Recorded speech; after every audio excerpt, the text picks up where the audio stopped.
بسم اللہ الرحمن الرحیم الحمد للہ رب العالمین والعاقبۃ للمتقین والصلاة والسلام علی سید الانبیاء والمرسلین وعلی آلہ واصحابہ اجمعین اما بعد۔ ناظرین مسامعین، السلام علیکم ورحمۃ اللہ تعالی وبرکاتہ۔ فوائد الفواد، ملفوظات و تعلیمات سلطان المشائخ نظام الدین اولیاء محبوب الہی پڑھنے کی سعادت حاصل کر رہے ہیں۔ آج ہم دوسری جلد سے 33ویں مجلس پڑھنے کی سعادت حاصل کریں گے۔ حضرت خواجہ امیر حسن اعلیٰ سجزی رحمۃ اللہ تعالی علیہ فوائد الفواد کی دوسری جلد 23ویں مجلس میں فرماتے ہیں، ماہ محرم کی 23ویں تاریخ بدھ کے دن سن 712 ہجری کو قدم بوسی کی دولت حاصل ہوئی۔ اس روز کاتب حسن اعلیٰ سجزی کتاب مخ المعانی حضرت کی خدمت میں لے گیا تھا۔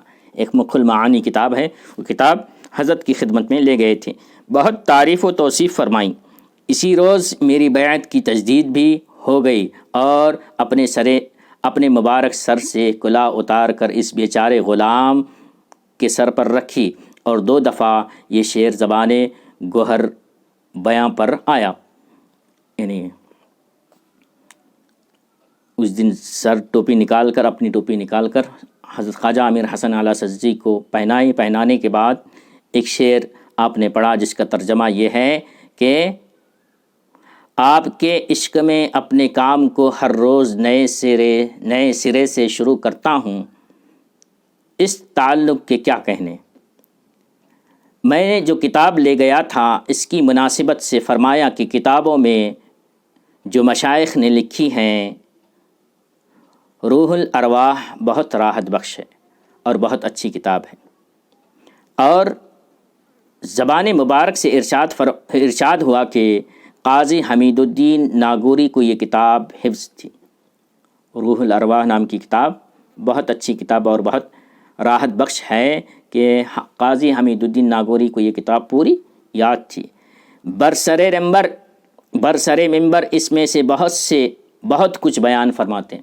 جب قاضی حمید الدین منبر پر ہوتے تو بہت ساری کتابیں، بہت سارے اس میں سے فائدے بیان کرتے، اور ان کتابوں میں جو قدیم لوگوں نے لکھی، قوت القلوب عربی میں اور روح الارواح فارسی میں اچھی کتابیں ہیں۔ قوت القلوب ابو جعفر کی اور روح الارواح فارسی میں بہت اچھی کتابیں ہیں۔ بندے نے عرض کی کہ مکتوبات عین القضات بھی ایک اچھی کتاب ہے، البتہ اس پر پوری طرح عبور نہیں ہوتا۔ ارشاد ہوا، ہاں وہ ایک حال کے عالم میں لکھی گئی ہے، وقت خاص جو انہی کا حصہ تھا اس وقت لکھی گئی، ایک خاص مخصوص وقت میں، ایک مخصوص کیفیت میں اس کتاب کو لکھا گیا ہے۔ اس کے بعد زبان مبارک سے ارشاد فرمایا کہ وہ 25 سال ہی کے تھے کہ انہیں سوختہ کیا گیا، جلایا گیا۔ 25 سال کی جوانی کی عمر میں انہوں نے کتاب لکھی، انہوں جلایا گیا۔ عجب کام تھا اس عمر میں کہ جوانی کے جوش کی انتہا ہوتی ہے، ان کا اس قدر حق میں مشغول ہونا، تعلق رکھنا، یہ بہت ہی حیرت ناک کام ہے۔ اس قدر مشغول بحق ہوتے، تعلق اللہ تعالیٰ سے اتنی کم عمر میں، 25 سال کی عمر میں، یہ بڑی حیرت کی بات ہے۔ اس کے بعد فرمایا کہ انہوں نے اپنے باپ کو جو قاضی تھے، رشوت لینے والے اور حرام خور لکھا ہے، یہ اور اس طرح کی اور باتیں بہت لکھی ہیں۔ بندے نے عرض کی کہ ان کا اس طرح لکھنے سے کیا مقصد ہے؟ فرمایا کہ یہ بھی لکھا ہے کہ ان کو قاضی صاحب کو کشف حاصل تھا۔ چنانچہ ایک دفعہ کہیں قوالی تھی، درویش اور احباب جمع تھے، عین القضات کے والد بھی وہاں موجود تھے۔ وہ بولے کہ میں نے شیخ احمد غزالی کو دیکھا ہے کہ اس کے مجموعے میں تشریف فرما ہوئے ہیں، اور اس روز اس مقام سے وہ مقام جہاں شیخ تھے بڑا فاصلہ تھا۔ مثال کے طور پر یہ اجتماع ایک شہر میں تھا اور وہ کسی دوسرے شہر میں۔ غرض ہے کہ جب تحقیقات کی گئی تو معلوم ہوا کہ واقعی ایسا ہی تھا جیسے کہ انہوں نے بیان کیا۔ اس کے بعد خواجہ ذکرہ اللہ بالخیر نے فرمایا کہ عین القضات کا مقصد اس حکایت سے یہ بتانا تھا کہ اس پروردگار کی نعمت نہ تو نماز کے واسطے سے ہے، نہ وظیفے خیرات کے ذریعے ہے۔ جس کو حق تعالیٰ چاہتا ہے وہ کشف و کرامت والا ہو جاتا ہے۔ اس درمیان سوال کیا گیا کہ عین القضات کے پیر کیا شیخ احمد غزالی تھے؟ فرمایا نہیں، کیونکہ انہوں نے مکتوبات میں شیخ احمد غزالی کا ذکر کیا ہے اور اپنے پیر کا بھی ذکر کیا ہے۔ اس طرح لکھا ہے کہ میں ایسا اور میرے شیخ ایسے، مطلب یہ کہ اگر ان کے پیر شیخ احمد غزالی ہوتے تو جہاں ان کا ذکر کیا تھا وہاں انہیں اپنا پیر بھی پیر کہہ کر لکھتے تھے، یعنی شیخ احمد غزالی ان کے عین القضات کے پیر نہیں تھے۔ اس کے بعد فرمایا کہ عین القضات چھوٹے سے تھے، بچوں میں کھیل رہے تھے۔ شیخ احمد غزالی نے انہیں دیکھا اور کچھ عرصے کے بعد ان کے ماں باپ کے پاس جا کر انہیں مانگا۔ والدین نے انہیں چھپا دیا اور کہا کہ وہ تو مر گیا ہے۔ شیخ احمد نے کہا، جھوٹ کہتے ہو، جو نعمتیں اس کو ملنے والی ہیں جب تک وہ اسے نہ مل جائیں گی کیسے مر سکتا ہے؟ اس کے بعد فرمایا کہ شیخ احمد پر اتہام لگایا گیا تھا، اسی وجہ سے ان کے عین القضات کے ماں باپ نے انہیں چھپا رکھا تھا۔ مولانا برہان الدین غریب سلمہ حاضر تھے۔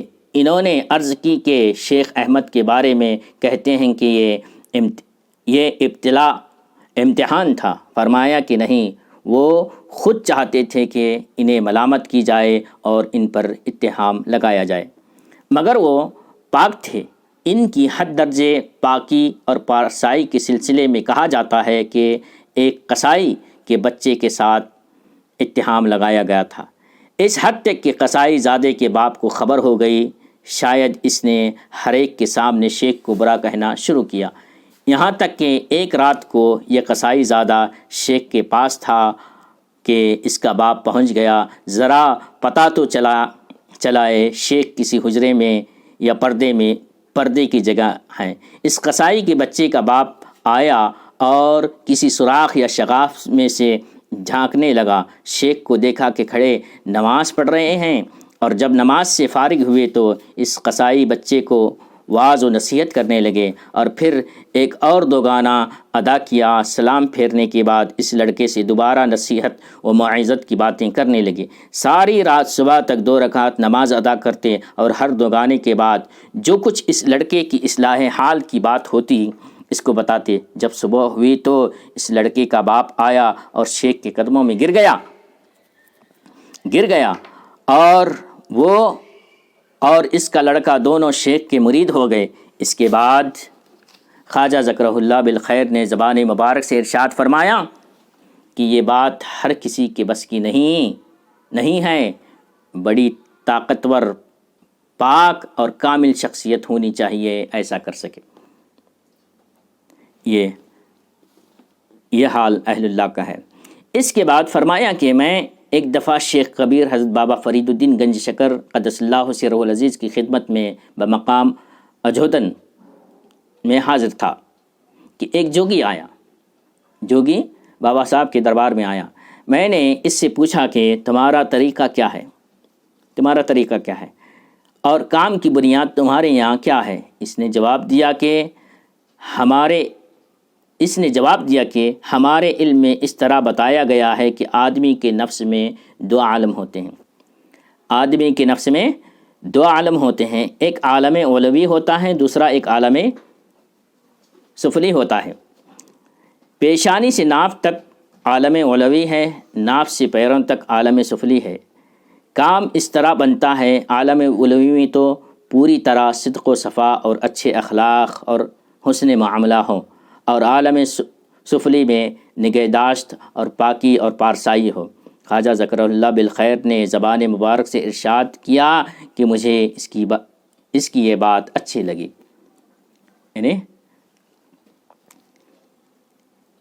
پھر ترک دنیا کا ذکر نکلا۔ اس باب میں بے حد غلو فرمایا۔ زبان مبارک پر یوں آیا کہ اگر کوئی اپنے دن روزے رکھ کر گزارے اور راتیں نماز پڑھتے بتائے اور حرمین کا زائر بھی ہو، اصل بات جب ہوگی دنیا کی محبت اس کے دل میں نہ ہوگی۔ اصل بات تب ہوگی جب دنیا کی محبت اس کے دل میں نہ ہوگی۔ اس کے بعد فرمایا کہ جو شخص خدا کی محبت کا دعویٰ کرتا ہے، جو شخص خدا کی محبت کا دعویٰ کرتا ہے، دنیا کی محبت اس کے دل میں ہوتی ہے تو وہ اس دعوے میں جھوٹا ہوتا ہے۔ بہت بہترین بات، جو شخص خدا کی محبت کا دعویٰ کرتا ہے اور دنیا کی محبت اس کے دل میں ہوتی ہے، وہ اپنے اس دعوے میں جھوٹا ہوتا ہے۔ خدا کی محبت اور دنیا کی محبت ایک ساتھ جمع ہو نہیں سکتی ہے۔ خدا کی محبت کا دعوے دار، اس کے دل میں دنیا کی محبت نہیں آتی، اور جس کے دل میں دنیا کی محبت ہوتی ہے وہ خدا کا محب نہیں ہوتا ہے۔ بہرحال ہم دعا کرتے ہیں اللہ تبارک و تعالیٰ سے کہ ہماری یہ 33ویں مجلس آج ختم ہوتی ہے۔ ہم دعا کرتے ہیں اللہ تبارک و تعالیٰ سے، اللہ تبارک و تعالیٰ ہمیں مشائخ کے ان ملفوظات پر عمل کرنے کی توفیق عطا فرمائے، ہماری دنیا و آخرت کو ہمیں سنوارنے کی توفیق عطا فرمائے۔ وآخر دعوانا ان الحمد للہ رب العالمین۔